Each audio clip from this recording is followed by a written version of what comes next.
in this video, we're going to be talking about, I think it's lesson 12-2, but it's quadratic word problems. So we're going to go through word problems and solve them using quadratic equations. All right, for the first problem, Miss Olkowski likes to spend her free time playing fetch with her dog Buster. However, Buster does not like to play fetch with her. So whenever she throws a ball to him, he completely ignores her and goes back to sleep. Regardless of Buster's indifference to his mother, she still tries every day to play fetch with him. When she does, the ball leaves her hand 5 feet from the ground. The height of the ball, h, can be written as a function of time in seconds, and its h is equal to negative 16t squared plus 40t plus 5. So the first thing I want to find is what's the maximum height, and how long does it take for the ball to reach that height? And before I talk about that, I want to talk about what t represents and what h represents. So t in this equation is going to represent the time in seconds. So that's our input. And h is going to represent the height. And that's our output.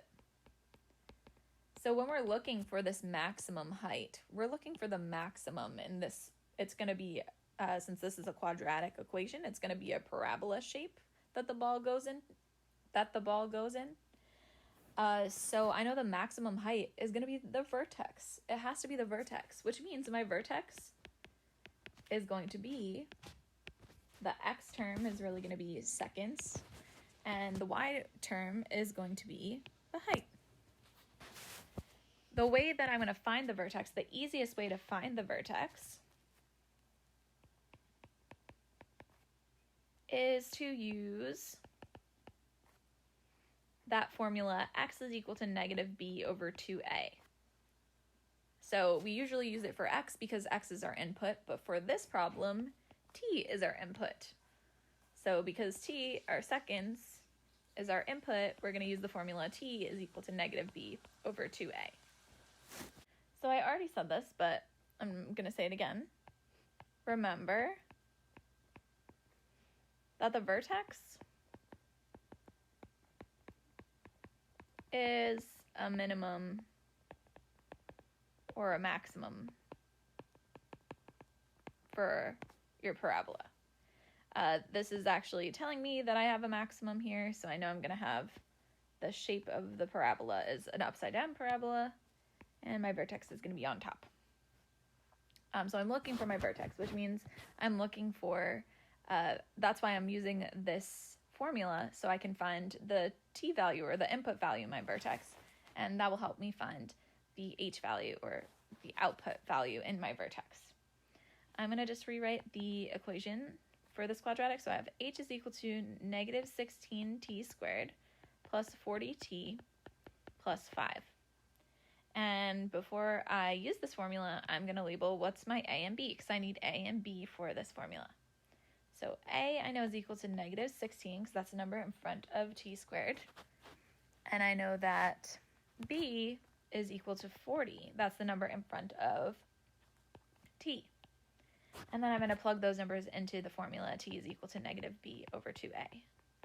So I know in the top of this fraction, I'm going to have negative 40, and in the bottom, I'm going to have 2 times negative 16, which gives me negative 40 over negative 32, which when I use my calculator to figure out what that is, I get t is equal to 1.25, and that is the time in seconds, so I'm going to say 1.25 seconds, and that's the time for the vertex,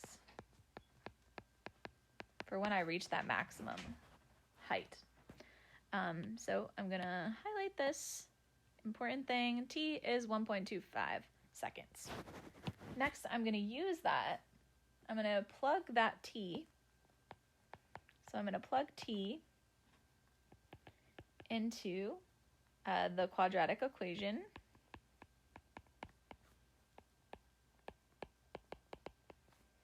To find the height in the vertex, which will be the maximum height. which is what I'm looking for. Well, I'm looking for both how long it takes. I just found how long it takes. It's 1.25 seconds. And I'm looking for the maximum height, which will be the height in the vertex. All right, so all I need to do is plug t, the t that I got. So that's 1.25 into the original equation. So I have h is equal to negative 16 times 1.25 squared plus 40 times 1.25 plus 5. And I'm going to plug this in, 1.25, 1.25. And then I'm going to do this in my calculator. So I have negative 16 times 1.25 squared is going to give me negative 25. I have 40 times 1.25 will give me 50. And then I have that plus 5. And when I simplify here, I'm going to get that the height is equal to 30. And that's 30 feet because I was told that this equation was in feet. So the h term in my vertex is 30 feet. And now I can write my vertex because I have both of the things I need for the vertex. I know that my vertex is 1.25, comma, 30. And the 1.25 represents the time in seconds. And the 30 represents the height in feet. Okay, so I can answer this question now. The answer to the question is the maximum height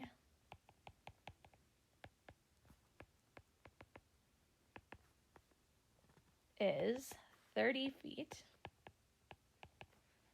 at 1.25 seconds. And that answers both the questions that were asked. The next question is, when does the ball hit the ground? So to answer that question, before I answer that question, I want to draw what this situation looks like. So normally for these quadratic equations, when I graph them, I'm going to include all quadrants. But for this quadrant, it doesn't make sense to have negative time, and it doesn't make sense to have negative height. So I'm only going to include the first quadrant of positive time and positive height. And I'm going to label this, I'm going to count by 5s so this is going to be the height, the y-axis, because that's my output, and t is going to be my horizontal axis. And I'm going to count the vertical axis by 5s. 20, 25, 30. And I only need up to 30 because I know that's the max height. And then I'm going to count by 1s this way. All right, from here, actually, I want to spread those out more.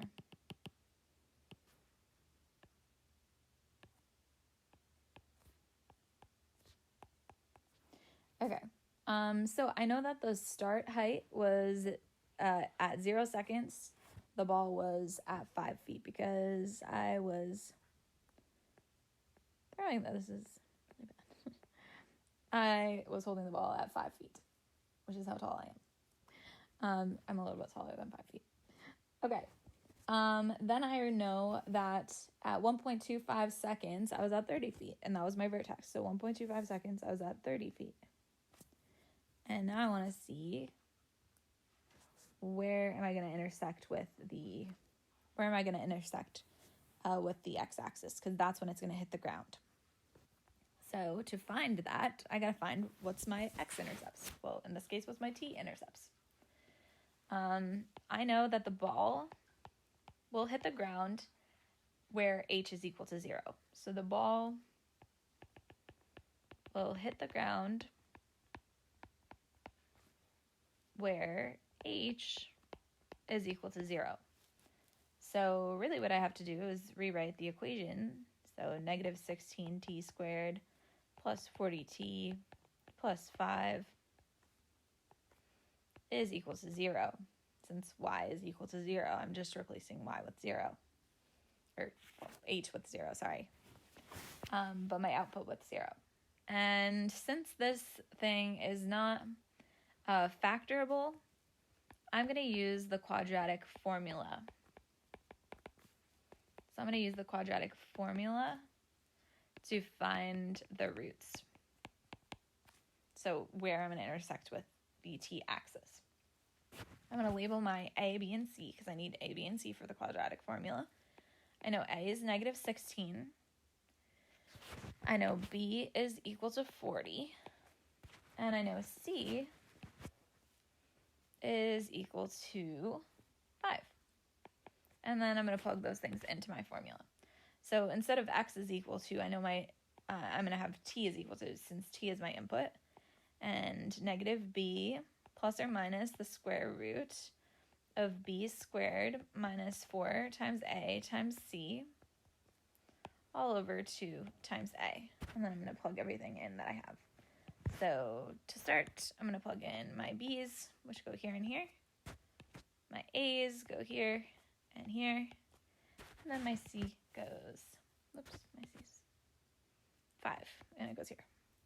And I'm going to simplify everything I have. So negative 40 plus or minus the square root of, 40 squared is 1600 minus 4 times negative 16 times 5 is negative 320. So I have that all over negative 32. And then from there, I'm going to simplify again what's inside of the square root. And I get, when I simplify, that's 1600 plus 320, which is 1920, all over negative 32. I'm going to have to use my calculator to find the square root of 1920, and I'm not going to get a whole number. What I'm going to get is 43.82. That's all over negative 32. Then I have 2 answers here. So one answer is negative 40 plus or minus 43.82. I'm so sorry. Negative 40 plus 43.82 all over negative 32. And the other answer is negative 40 minus 43.82 all over negative 32. When I solve this one in my calculator, I'm going to get negative 0.12. And when I solve this one in my calculator, I'm going to get 2.62. This answer doesn't make sense because their time is negative. So I start at this point here. I am not going to ever have negative time. That doesn't make sense. And what I'm solving for here is t, which is time. So the only one that actually makes sense is 2.62. So this is the time that the ball takes to hit the ground. So the answer is the ball will hit the ground in 2.62 seconds for this problem. For number 2, the number of genes sold can be modeled by this expression, negative 3p plus 80. So that represents the number of genes sold. P is the price of genes. If revenue is the product of the number of genes sold and price, I want to know what price will maximize revenue. So the first thing I want to figure out is what's the input here and what's the output? Well, the input is going to be the price. So P is the price, that's my input. It's the price of each pair of genes. The revenue is going to be the output. So it's going to be the output of what I get. And to represent, so I'm just going to write that. So P is equal to price. That's my input. And R, I'm going to let be revenue. And that is my output. 2 important things. Now, this gave me a formula to find out. So this gave me a way to find out what the revenue or what the equation for the revenue is. So I know the revenue is going to be, which is R, is equal to the price times the number of jeans sold. So it's times the number of jeans sold. The price, I'm just going to let P represent the price.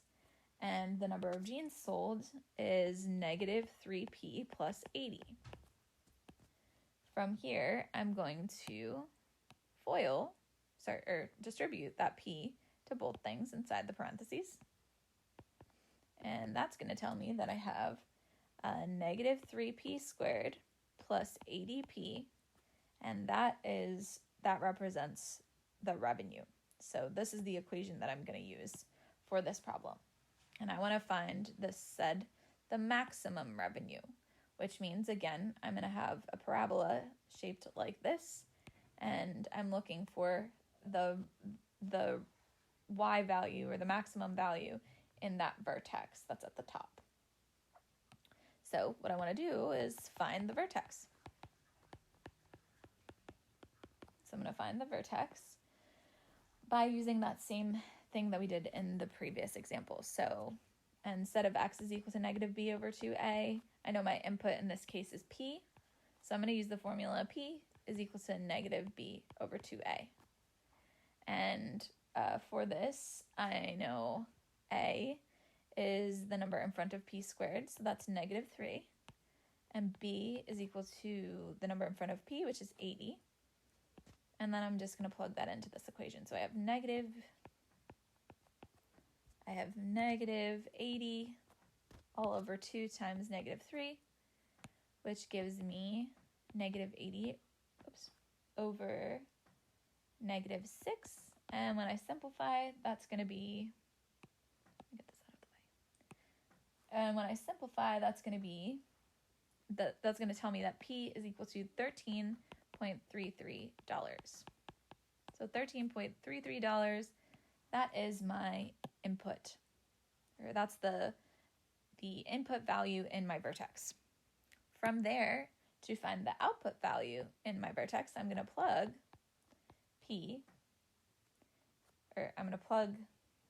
that, what I just got, into the original equation.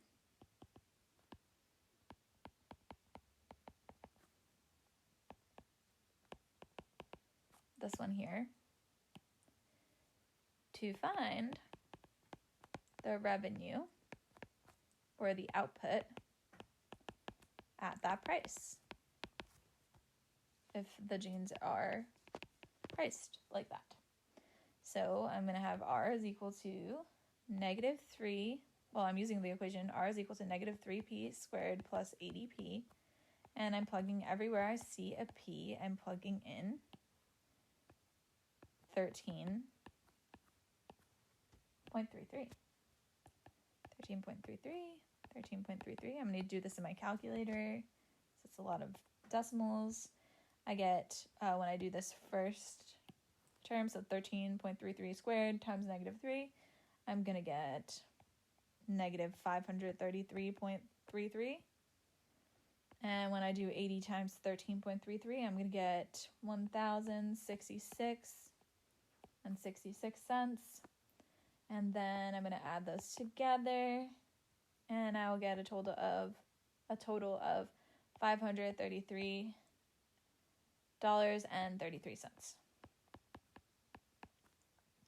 Okay, so that's my output. That's my revenue for the highest revenue. That's the revenue in the vertex. Then I have my vertex. The vertex is 13.33, comma 533.33. The 13.33 represents the price or the input, and the 533.33 represents the revenue, which is the output. And this tells me that the max revenue that can be obtained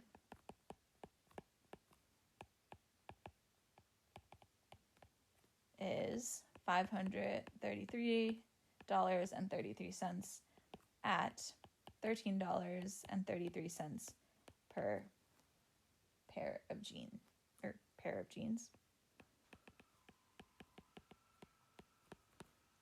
Okay. If you want to look at what that looks like on a graph. So again, we only have the first quadrant here because it doesn't make sense for us to have a negative price for a pair of jeans. It is okay for us to have a negative revenue because that means we are losing money, right? The company is losing money. But we have to start we can't have a negative price for a pair of jeans. So this parabola starts at 0, 0. So when the price of the jean is 0, that's $0 revenue. And then you can see that by plugging 0 into this equation, and you'd get R is 0 when P is 0. And then I know the maximum, so I'm going to do 4, 8, 12, 16, 20 for the price per jean, and this is going to be the revenue. This is my output. I'm going to count by hundreds here. 100, 200, 300, 400, 500, 600. And then at 13.33, I know my maximum is at 53.33. And then my parabola is going to look something like this. And it's going to keep going.